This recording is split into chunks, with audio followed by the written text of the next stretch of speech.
Et moi, j'ai pas envie de me battre pour aider des gens à passer la frontière. Moi, j'ai envie de me battre pour que des gens puissent passer tout seuls la frontière.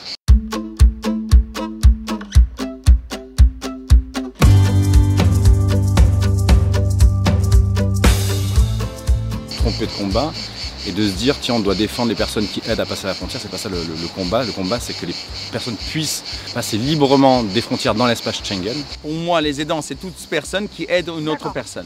Pour cette frontière intérieure, nous pensons que cette frontière ne devrait pas exister, donc il ne devrait pas y avoir de délit pour l'entrée irrégulière en France. Et le passeport, il est dans les réseaux mafieux.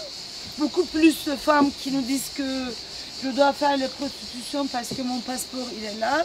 Et elles sont la moitié déboutées, une quart n'a pas pu faire la demande d'asile. Et je parle de 200 personnes qu'on a rencontrées dans un mois. Les personnes en mobilité sont devenues criminelles. Et c'est très conforme aux intérêts de l'économie occidentale. Dans la loi, on est obligé désormais de prendre en compte non seulement l'impératif de l'ordre public, mais aussi la valeur qui est la fraternité. Et là, je suis en procès, on me demande 4 mois de prison avec sursis. Donc, mais bon, après, on va voir, le procès n'est pas terminé. On verra bien. Et sinon, le nombre de personnes, il y a eu un peu plus de 2300 personnes, je pense 2500 personnes qui sont passées ici de printemps 2016 jusqu'à maintenant.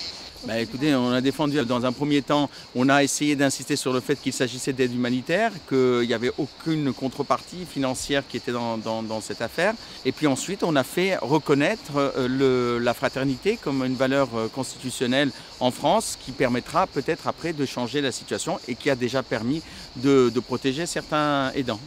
Mais concrètement, comment ça va se passer? Oui, les policiers vont vous contrôler l'identité illégalement. Et oui, vous pouvez faire de la garde à vue, illégalement.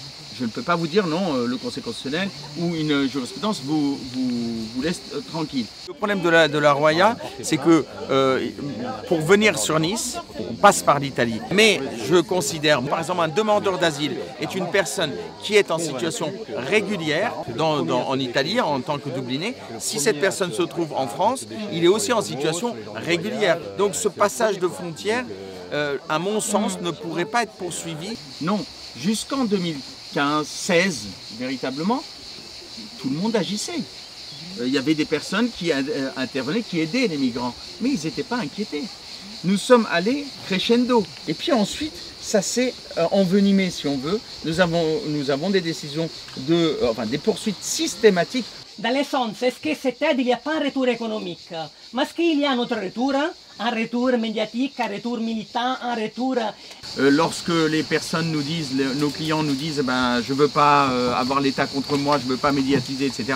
On ne le fait pas, donc forcément. Mais par contre, les associations, dans ce cadre-là, dans le cadre associatif, c'est parfaitement possible d'intervenir.